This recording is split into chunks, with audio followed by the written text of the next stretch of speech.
Me llamo Elena Vargas y tenía 18 años, la noche en que mi madre me dio a elegir entre mi hijo y un techo. Elegí a mi hijo. Ella eligió la puerta. Durante 20 años, mis padres y mi hermano Nicolás no dijeron nada. Ni una llamada, ni una tarjeta. Ni cuando Mateo aprendió a caminar, ni cuando cruzó el escenario del instituto con mi abuela Margarita aplaudiendo en la tercera fila. Luego, Margarita murió. Me dejó su casa y 680,000 euros. El silencio se rompió como un plato al suelo. De repente éramos familia. La única cosa que había cambiado era que Margarita estaba bajo tierra con una cifra pegada a su nombre. Bienvenidos a Historias en Calma. Quédense hasta el final. Conduje hasta Alvarado un martes para enterrar a la única persona que alguna vez se había puesto entre la oscuridad y yo. La casa de campo seguía en carretera 9, tablones blancos vueltos grises, el porche hundido como un hombro cansado. Entré con la misma llave que había llevado conmigo 20 años, una llave de latón pequeña en una cinta que un día fue azul brillante y ahora tenía el color del agua sucia. Margarita me la puso en la mano la noche que me sacó de la casa de mis padres. Yo tenía 18 años y estaba de 7 meses. Esto abre mi puerta, me dijo. Úsala siempre que el mundo cierre la suya. No se la devolví nunca. Viajó en el bolsillo de cada abrigo que tuve. A través de la universidad, el máster, la oposición, una carrera que construí un escrito a la vez. Ahora abría una casa que olía a ella, a cera de cedro y lavanda. Hice las llamadas que se hacen. No me derrumbé porque había aprendido que derrumbarse es un lujo para quien tiene a alguien que la recoja. El despacho del abogado Horacio Prieto era una sola habitación encima de una ferretería. Había redactado los documentos de mi abuela 30 años. Deslizó una carpeta por el escritorio. Fue muy específica, dijo. Era un fideicomiso. Margarita lo había constituido años antes. La casa de Alvarado pasaba a mí, también una cuenta con 680,000 euros. Mi nombre era el único nombre. ¿Está limpio?, pregunté. Más limpio que cualquier cosa que haya redactado. Al final encontré la cláusula que buscaba. Una disposición de no impugnación. Quien impugnara y perdiera, perdía lo que le correspondía y podía ser condenado a costas. El tipo de cláusula que se construye cuando se espera una guerra. ¿La esperaba?, pregunté. Su abuela, dijo Horacio, esperaba a su padre. Cerré la carpeta. La llave de latón estaba en mi bolsillo. 20 años de nada y ahora una cifra con 6 ceros expuesta en campo abierto. Para entender lo que vino después, necesitan saber desde el principio. Tenía 18 años, una beca y un novio que desapareció cuando la prueba dio positivo. Se lo dije a mis padres en la mesa de la cocina. Mi madre Carmen dejó el tenedor. Gerardo estudió el salero. Nicolás miraba desde las escaleras. Hay una pareja en Salamanca, dijo mi madre. Buena gente. Se lo llevarán el día que nazca. Nadie tiene por qué saberlo. Dije que no lo daría. Lo dije 2 veces porque la primera vez hizo como si no me oyera. Su cara hizo algo que nunca le había visto. Un cierre, como una tienda bajando la persiana. Y dijo las palabras que he llevado conmigo cada día desde entonces. Dalo en adopción o vete de aquí. Mi padre no levantó la vista del salero. Mi hermano se fue a su cuarto. Hice la maleta. Salí al escalón en octubre, sintiendo el frío subirme por los calcetines, pensando, esto es lo que se siente el abandono. Se siente como el tiempo. Entonces unos faros entraron al camino. Mi abuela había escuchado. Mi abuela siempre escuchaba. Bajó la ventanilla y dijo, «Sube, Elena, te vas a constipar», como si me recogiera de un ensayo de banda. Me llevó a la casa de carretera 9 y me puso la llave de latón en una cinta azul en la mano. Y esa noche, mi familia verdadera se volvió más pequeña y más real al mismo tiempo. Margarita no me mimó, que es lo más amable que nadie ha hecho nunca por mí. Me hizo buscar trabajo y estudiar. Ella mecía a Mateo a las 2 de la mañana. Nunca llamó a mi madre para suavizar las cosas. Trabajé de noche. Entré al máster con becas y testarudez. Me convertí en fiscal, luego en fiscal jefe, de las que dirigen una división y leen a las personas por oficio. 12 años haciendo lo correcto mientras estaba agotada. En todo ese tiempo, ni una palabra de la casa donde crecí. Mi madre nunca conoció a su nieto. Mi padre nunca preguntó. El árbol genealógico aún tenía mi nombre, igual que una escritura nombra a un propietario muerto. La primera llamada fue de Nicolás 3 días después del funeral al que no asistió. «Hola, desaparecida», dijo, como si nos hubiéramos perdido un par de cumpleaños. «¿Cuánto tiempo?». Dejé que el silencio se extendiera. Un truco aprendido en interrogatorios.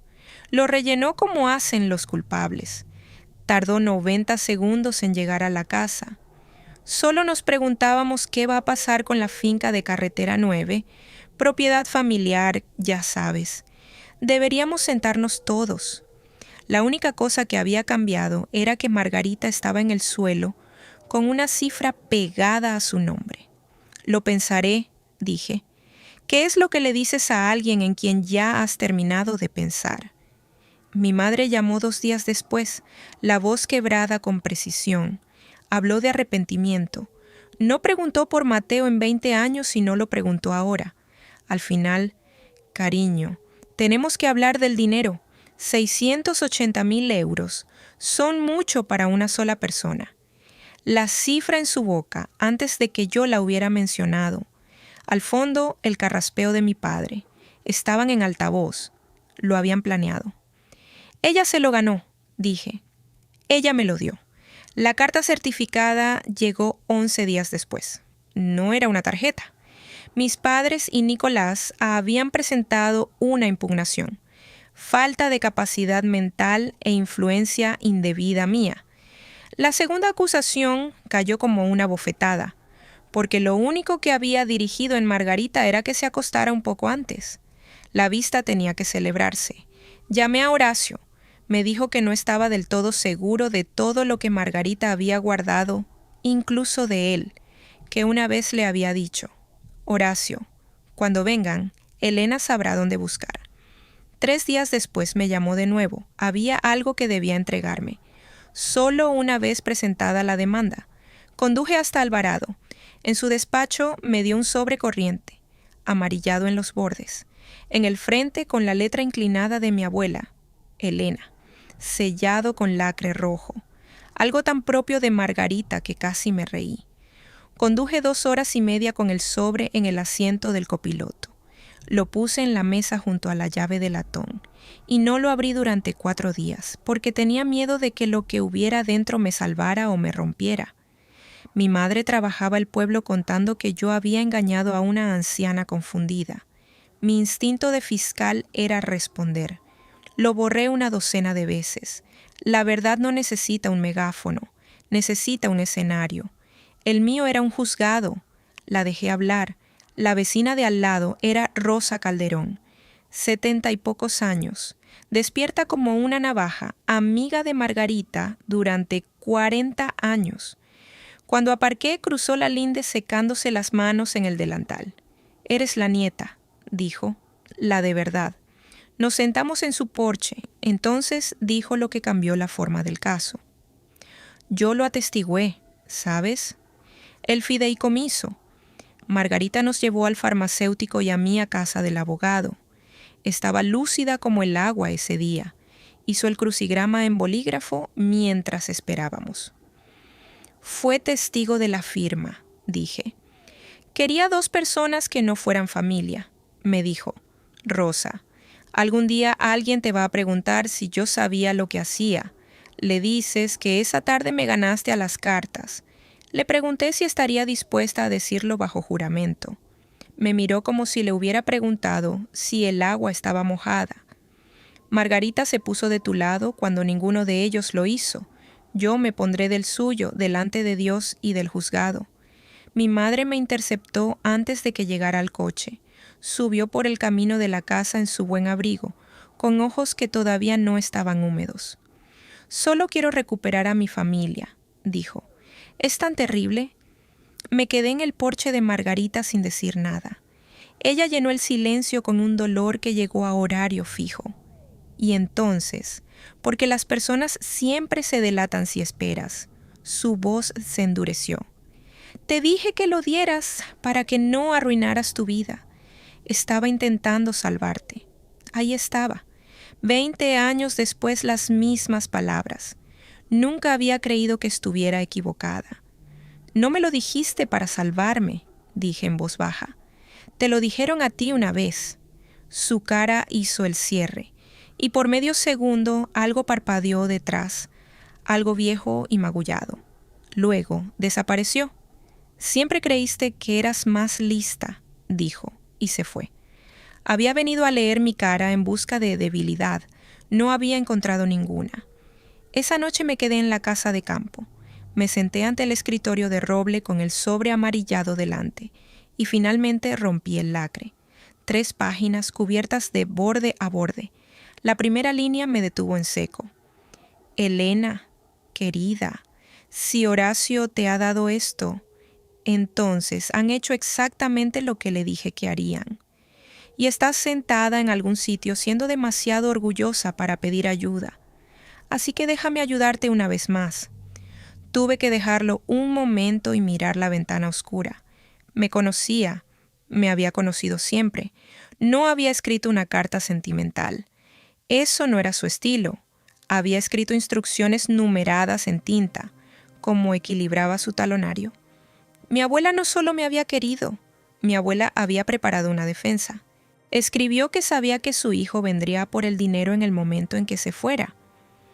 Gerardo lleva años gastando la muerte de su madre, escribió, y Carmen le ayudará porque Carmen no soporta ver a una mujer que no se dobló.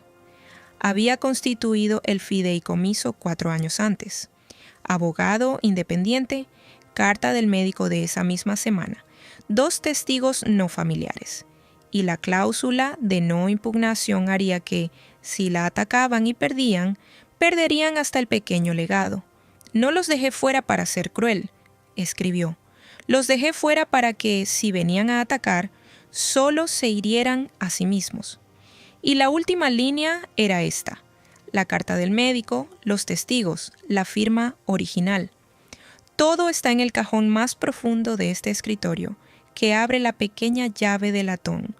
Has llevado la llave de toda tu defensa durante 20 años y nunca lo supiste. Metí la mano en el bolsillo.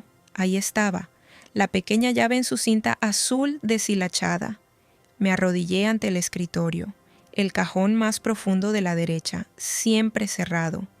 La llave giró como si hubiera estado esperando. Dentro había un portafolios ignífugo con todo lo prometido.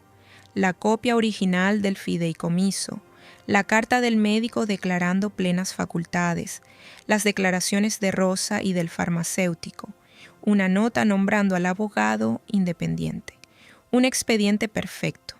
Había anticipado la falta de capacidad y la había respondido con un médico. Había anticipado la influencia indebida y la había respondido con testigos que no eran familia. Había anticipado a su propio hijo. La llave nunca había sido para la casa. La casa era solo la puerta. Estaban a punto de entrar a un juzgado contra una fiscal jefe con un expediente tan limpio que crujía. Llamé a Mateo esa noche. Le conté todo. El ultimátum, el porche, los 20 años, la demanda, el expediente en el cajón. ¿Por qué no me lo dijiste cuando empezaron?, dijo. Porque estoy acostumbrada a cargar las cosas sola y olvidé que eso no es lo mismo que ser fuerte. Condujo 4 horas desde su campus y me rodeó con los brazos. Era la persona que yo había hecho de la pura negativa a rendirme. Esto lo hacemos juntos, dijo. Tú y yo y los papeles de la bisabuela. Por primera vez desde los 18 años no estaba sola en un porche bajo el frío. 2 semanas antes de la vista, Dorado mandó una propuesta. Yo entregaría la casa y dividiría los 680,000 euros por la mitad a cambio de retirar la demanda. Le respondí en 4 frases. Rechacé la oferta. Señalé que el fideicomiso sería defendido. Observé que la impugnación activaría la cláusula si se perdía. Le deseé lo mejor a sus clientes. Un acuerdo que entrega a un manipulador la mitad de lo que intentó robar no es paz. Es una señal a cuenta de la próxima exigencia. Los dejé seguir caminando hacia el suelo que estaba a punto de hundirse. El juzgado de primera instancia de Alvarado es una sala grande con buena luz y malas sillas. Llegamos pronto, Mateo y Rosa y el farmacéutico y yo, y tomamos la mesa de la parte demandada a la derecha. Mi familia entró a las 9:05, la voz de iglesia de mi madre, la risa de Nicolás. Se acomodaron en el lado demandante y cuando me vieron, hicieron exactamente lo que el título de esta historia prometía. Se les dibujó una sonrisa burlona. Los tres. Mi madre en su buen abrigo, mi padre en un traje una talla pequeño, Nicolás con gafas de sol que no se quitó en el interior. Miraron como si el veredicto ya estuviera enmarcado en su pared. Yo no respondí la sonrisa. He aprendido que la cara más tranquila en la sala es la más inquietante. Solo un pequeño gesto de cabeza del tipo que le haces a un desconocido en un ascensor. Carlos Dorado entró 1 minuto después, maletín en mano.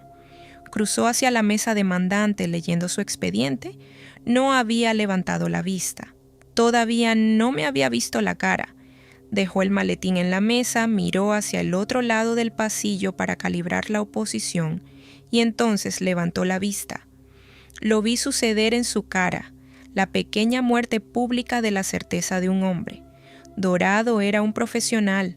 Habíamos estado frente a frente docenas de veces en el juzgado penal. Le vi recalcular todo lo que creía saber en el espacio de una respiración. No dejó caer el maletín.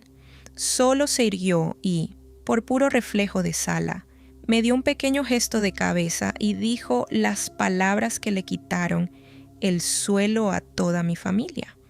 «Buenos días, fiscal». Cayó en aquella sala silenciosa como una piedra en un estanque quieto. «Buenos días, señor Dorado», dije, en el mismo tono que usaría con cualquier letrado contrario. Toda la sala acababa de escucharlo. La sonrisa burlona de mi madre no desapareció de golpe.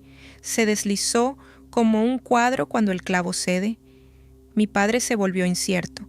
Nicolás se quitó las gafas de sol. Habían entrado a derrotar a una chica de un porche en octubre. La chica del porche dirigía ahora una división de fiscalía. Y la anciana senil había construido una fortaleza con sus propias manos. La vista siguió su curso. Dorado hizo el argumento por el que le habían pagado.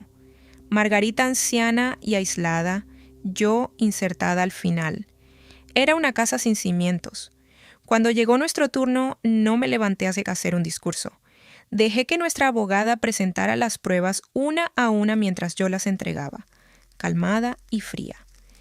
El fideicomiso, firmado 4 años antes. La carta del médico de esa misma semana. Plenas facultades. El abogado independiente elegido por ella.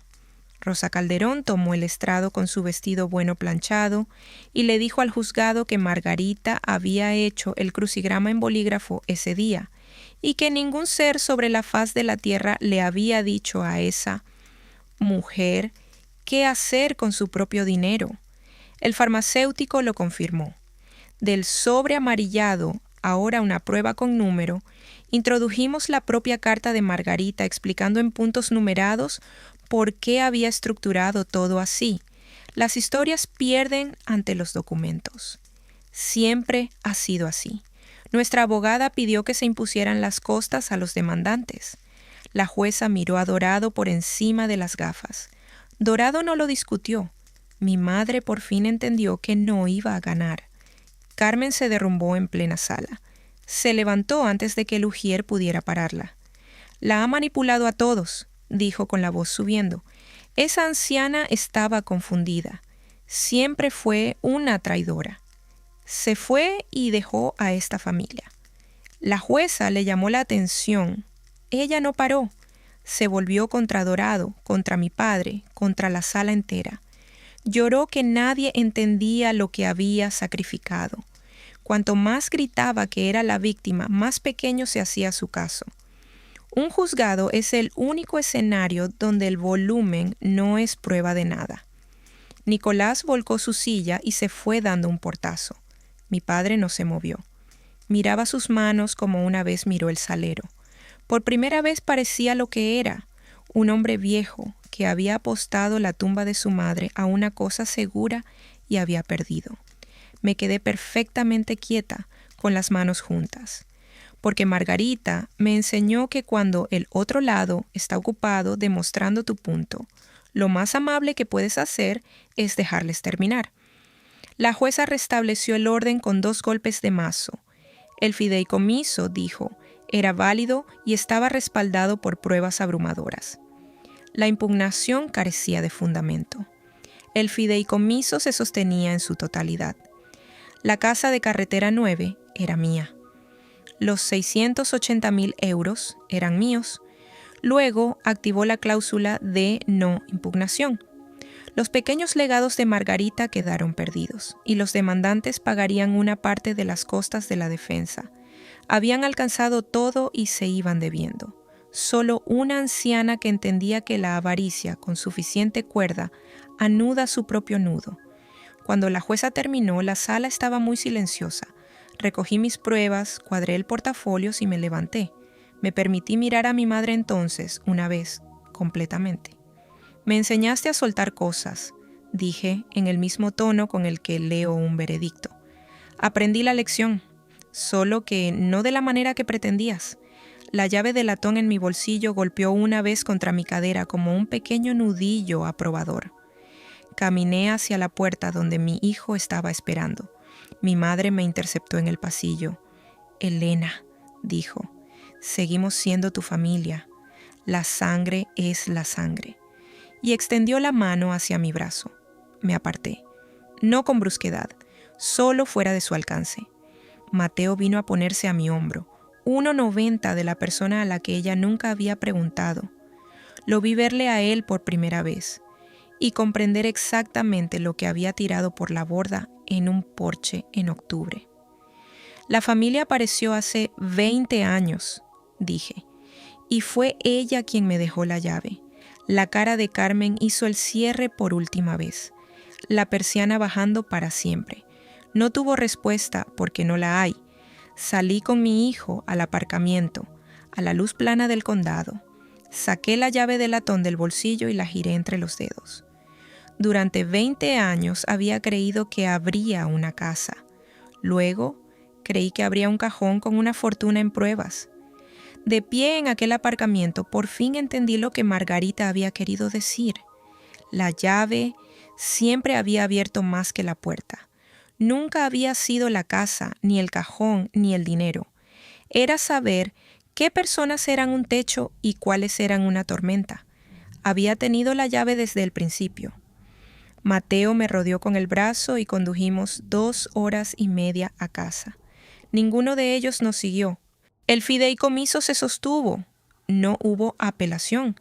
Mi padre y Nicolás pagaron costas y honorarios y quedaron decenas de miles más pobres.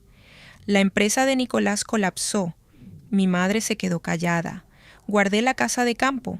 Mateo y yo arreglamos el porche ese verano y repintamos la puerta de blanco limpio.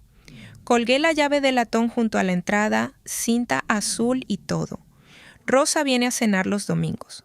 Mateo trae amigos a una casa que fue un refugio y ahora es un hogar. Mis padres no han llamado. No lo espero. La sangre escribe los nombres en el árbol genealógico. La lealtad decide cuáles significan algo. La mujer que aquella noche de octubre me sacó de la oscuridad es la única madre de la que esa palabra fue alguna vez cierta. Esa es mi historia. Un ultimátum a los 18 años, 20 años de silencio, y una abuela que lo vio todo venir y me dejó la llave para sobrevivirlo.